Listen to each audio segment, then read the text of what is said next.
staying home, you all are safe, you all are fit and fine, and furthermore that whatever the videos we are providing to you, whatever the links which we are giving to you, and whatever the online sessions which we are taking with you all, I hope you are attending that. The videos also which we are uploading on the YouTube, I hope you all are watching all the videos, solving out the PDF which we are giving to you on the online sessions, as well as we are solving out the doubts. So it's a humble request to you all that please read, please see the videos what we are uploading for you all. As you all are aware that this is a grade 10 for you all, because of the pandemic situations which the country is undergoing, we have to have the live sessions, we have to upload the videos for you. So it's a request to you all, please see the videos, please go through the chapters which we have completed and read thoroughly what we have done for you.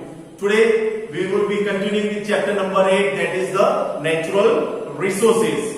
But further moving on with the chapter, let us recall what we have done into the previous video which we have uploaded on the YouTube. We have seen like what is the meaning of the word natural resources. As I have stated, the meaning of the term natural resources is the resources which we get from the nature, which we get from the environment. As the human needs are unlimited, so to fulfill the needs and the wants of the human needs, we utilize these natural resources, and then by taking these things in terms of commodities, we satisfy our needs or wants. It has been said that resources are only being called resources as and when by man, when these resources are being utilized by man through his specialized knowledge and expertise. Second, furthermore, it says the things on which the man is dependent, human needs can be fulfilled by them, and the man has the physical and intellectual capacity to utilize them, can be called as resources. Further, we have seen that what are the uses of resources? Resources as food, resources as a source of raw material, and resources as energy resources. First we have seen resources as food. उसके अंदर क्या था? The various food requirements of man are compiled by various resources.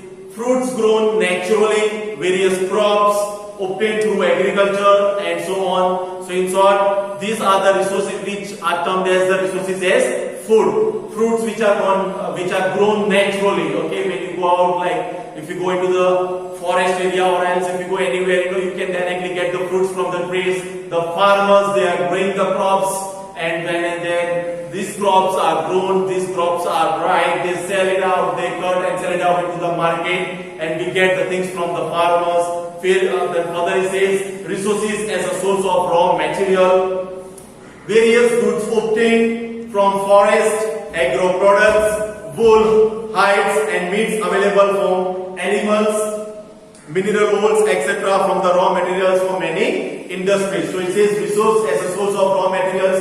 Uske andar the resources which are into the raw products which can be utilized into the industries. They go into many processes into the industries, and finally they come out as a final product from the industries, and with the help of the service, okay, these resources are being taken into the market so that the people like you and me can utilize that resource. Then it says resources as energy resources. In that we use coal, petroleum, natural gas, etc. as fuel in industries as well as domestic fuel.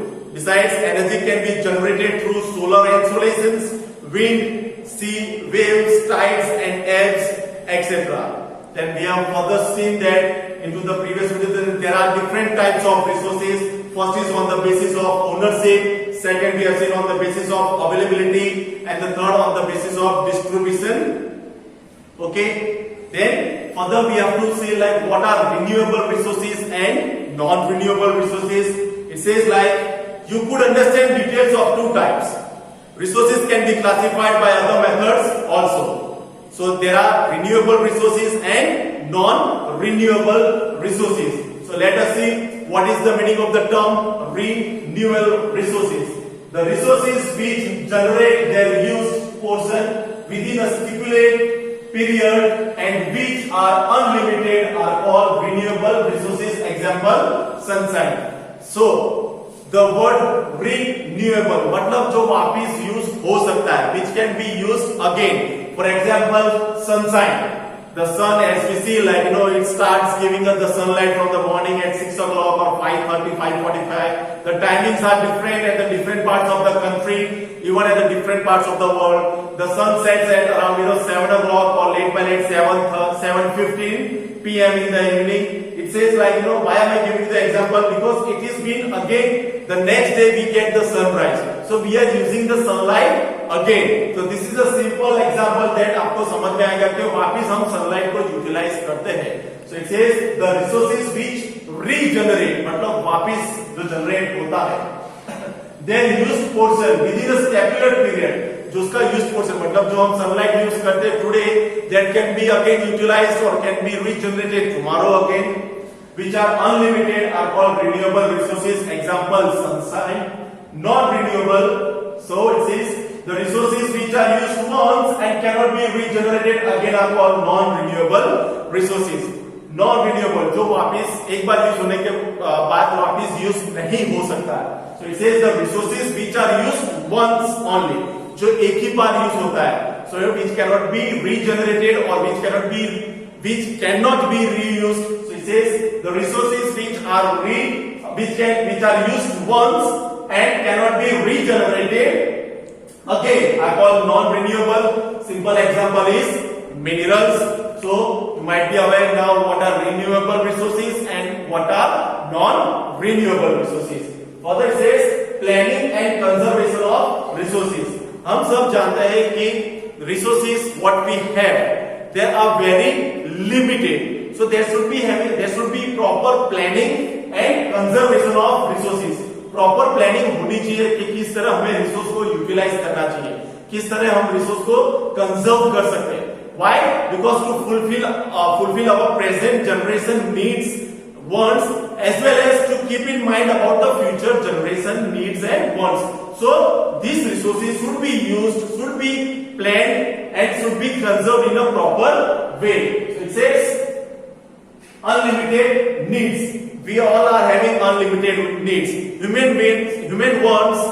If I say that we are having a greedy nature, मतलब जो हमारा nature है ना एक greedy type का nature है. We want more and more things again and again. So कहीं ना कहीं we are not satisfied with the wants what we have. हमें एक चीज से हम लोग सेटिस्फाइड नहीं है. We go for asking more and more wants. So because of the unlimited needs, it says like there should be a proper planning and utilization of resources. So the first it says human needs are unlimited while the resources are limited. हम सब जानते हैं कि हमारी जो needs है unlimited है, लेकिन वो नीड्स को फुलफिल करने के लिए जो रिसोर्सेज हम यूटिलाइज करते हैं that is limited. So we have to use the resources in such a way so that we can conserve that particular resource. During last 100 years, usage of the resources has increased very much. Q because of the extraordinary development in science and technology and due to the population explosion. The second point says increase in resource because of development in science and technology. That's why it says science and technology are playing the major part. Okay, because of the advancement in technology. Okay, because नई technology जो market में आ रही है, so because of that what happened, these resources are being increasing day by day. So it says in last 100 years the resources has been increased very much because of the extraordinary development in science and technology, और उसके साथ because of the population explosion. कहीं ना कहीं the factor is also playing, population is increasing, that factor is also playing a major part. So population बढ़ती है तो resources का ज्यादा यूज करेंगे. क्यों? क्योंकि commodities ज्यादा से ज्यादा बनानी है, चीजें ज्यादा से ज्यादा बना के मार्केट में लानी है, so that they can reach to the mass, to the whole lot of people, to the whole lot of community. Further, conserve resource for future use. Yes, it is very necessary कि जो present generation है अगर उनकी needs fulfil होती है तो हमें कहीं ना कहीं we have to conserve the resource for the future generation also. So we have to keep in mind about the future generation and we have to conserve the resource for the future generations. Further, The word conservation is directly related to the scarcity of resources. Yes, conservation. Why conservation is said? Because we need to have because of the scarcity of resources. कहीं ना कहीं conserve हम इसीलिए करेंगे क्योंकि कोई चीज की कमी होती है तो हम उस चीज को कंजर्व करने की कोशिश करेंगे ताकि हम उसको वापस यूज करें. So the word conservation is directly related to the scarcity of resources.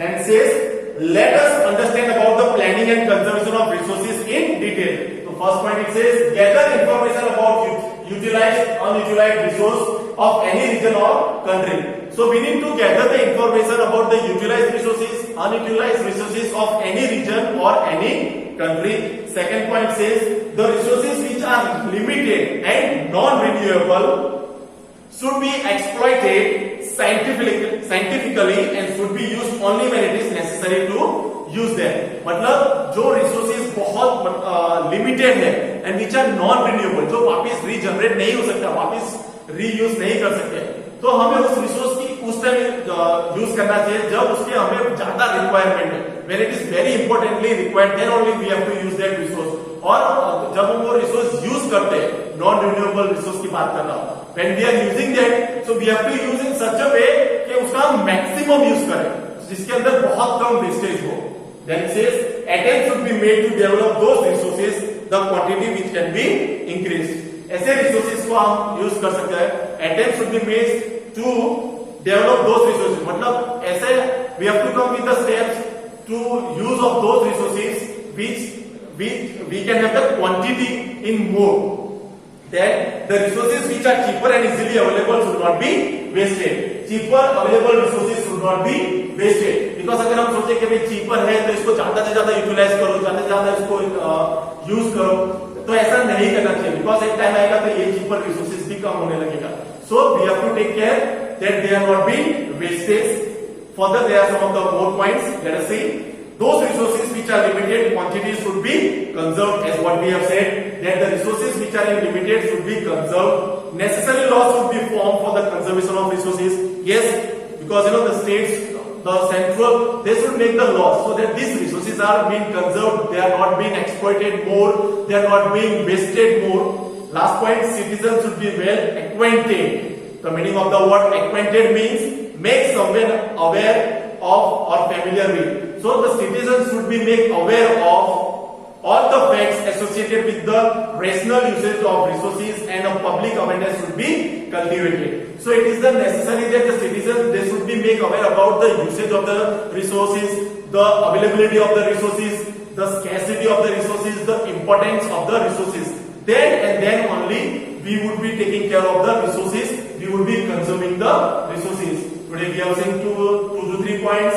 The some main points are renewable resources, non-renewable resources. Then we have seen like what are the planning and conservation of the resources. I will be sending you the PDF relating to what I have covered. Please look over it. Try to solve the PDF, and if you have any doubts, we will be solving out into the live session. Till then, thank you and take care.